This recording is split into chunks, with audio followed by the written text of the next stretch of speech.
ինչ խորհուրդ տանք այն զույգերին, որոնց հարաբերությունները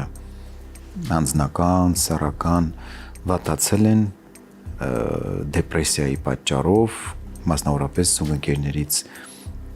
մեկի մոտ կա դեպրեսիա, բայց չգիտես ինչի, հայկական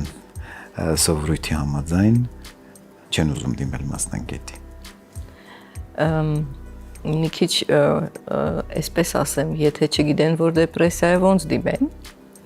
բայց եթե դեպրեսիա է ու իրանց մեջ առաջացել է ինչ-որ սառնություն,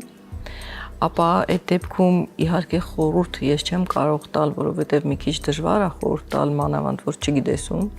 բայց իմ սուբյեկտիվ կարծիքը այստեղ այնպիսին է, որ եթե զույգերը իրականում իրար կարիքն ունեն, եթե տեսնում են, որ մեկի մոտ ինչ-որ խնդիր կա, միգուցե կարող են եւ շատ դեպքերում պետք է, որ իրանք աջակցեն, այսինքն ոչ մեկ ավելի լավ չգիտի իր զուգընկերոջը, քան թե դու։ Եթե դու չգիտես, դա խնդիր է։ Իսկ եթե դու գիտես, փորձի բացի իր հոգու դռները, փորձի խոսել իրար հետ, փորձի աջակցել իրան, փորձի նեցու կլնել իրան, որովհետև հենց այդ դժվար պահերի համար եք դուք զուգընկեր նաև։